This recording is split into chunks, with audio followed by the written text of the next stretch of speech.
Now it's time for the countdown to Apocalypse, starting with X-Men First Class, the first of the X-Men prequels. Or is it a reboot?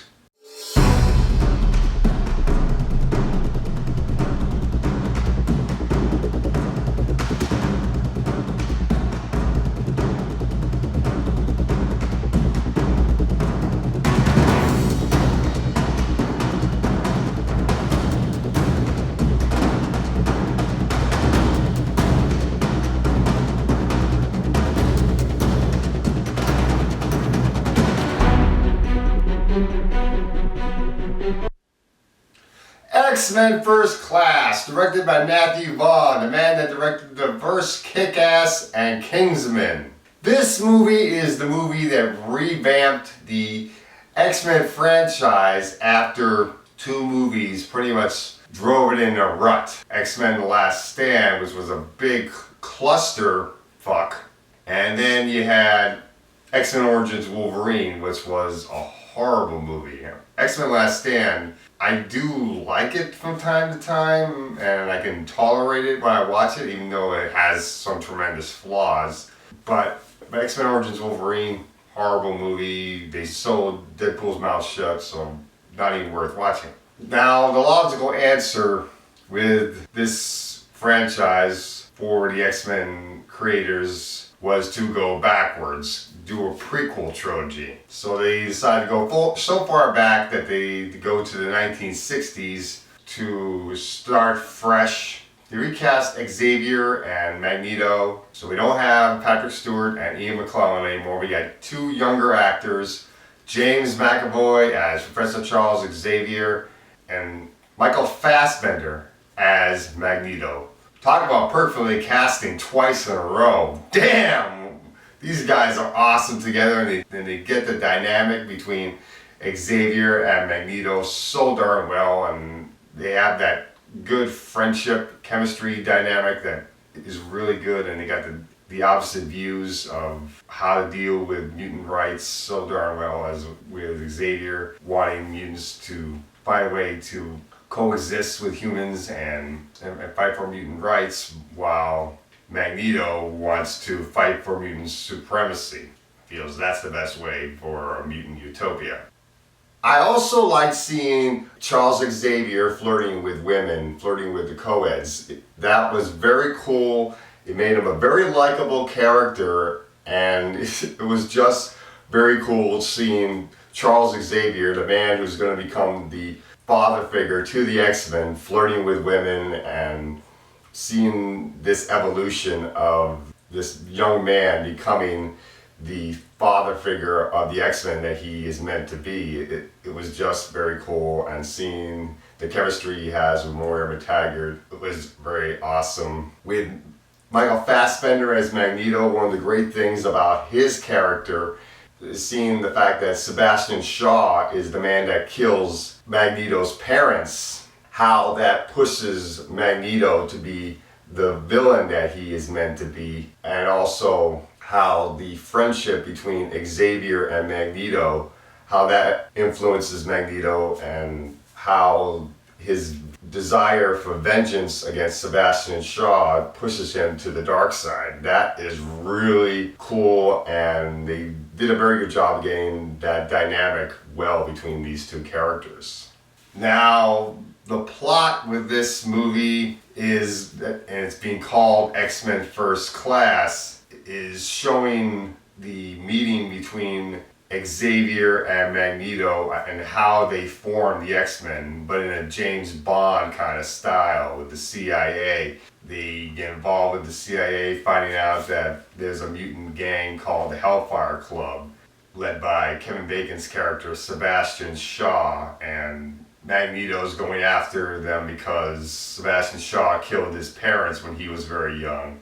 Xavier, Moira McTaggart, played by Rose Byrne, and young Mystique, played by Jennifer Lawrence, who is Xavier's surrogate sister in this movie. Their paths cross, and they're forced to team up and create the X-Men to go up against the Hellfire Club.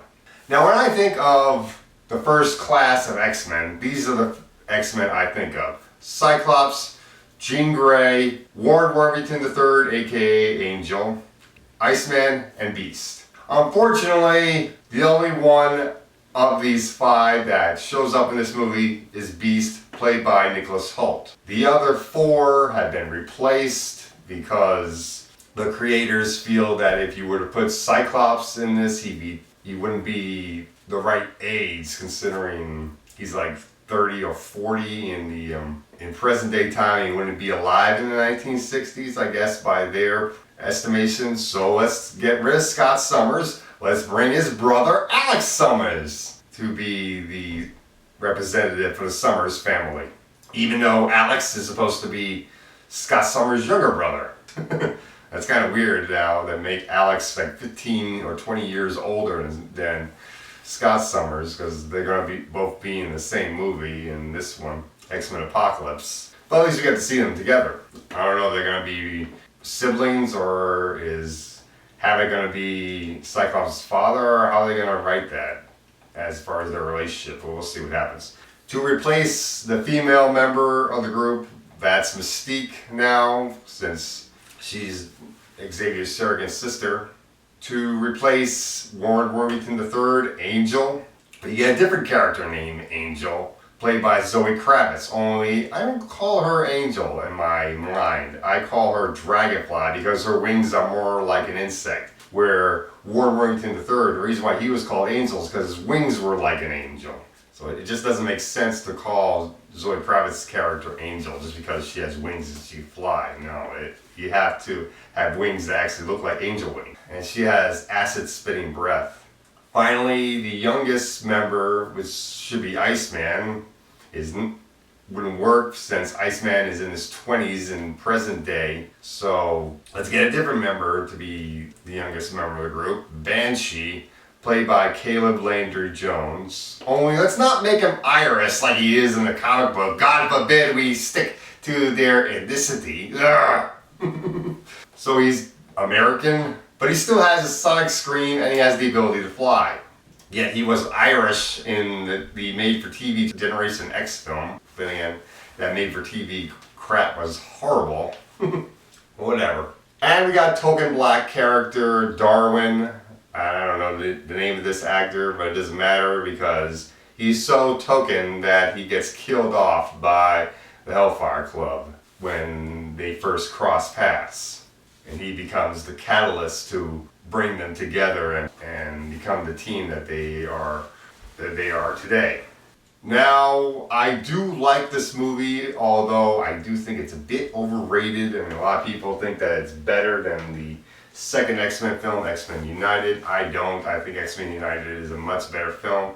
This movie had a lot of problems. First off, this movie doesn't know whether it's a reboot or prequel. The first 10 minutes of this movie is the first scene from the first X-Men film, where it shows young Magneto meeting up with the Nazis and being separated from his family. They show that again, frame for frame, only I think they used a different boy, I guess, or something. But the two boys, I guess, look alike or whatever. And that confuses me and makes me think it's a prequel. But then you have all these inconsistencies with the original trilogy, like the fact that in this movie, Beast is the one that helps create the computer that helps find the X-Men, called Cerebro, which Xavier has to hook up with because he's a telepath, and the Cerebro amplifies his telepathic ability. And in the movies, Xavier and Magneto were the ones that were supposed to build Cerebro. A lot of times, though, I put in my head that Magneto and Xavier built the Cerebro that's in the mansion, and this Cerebro that Hank McCoy built is the prototype. And maybe that's just making up an excuse for this movie, but it's a way of me trying to make sense out of this. And then there's the whole thing with Xavier and Mystique being surrogate siblings, and how that's not even mentioned in the trilogy. But then again, it does make sense with the fact that Mystique was able to infiltrate the X-Mansion in the first movie so well because she's been there before, so that was pretty cool to actually do that.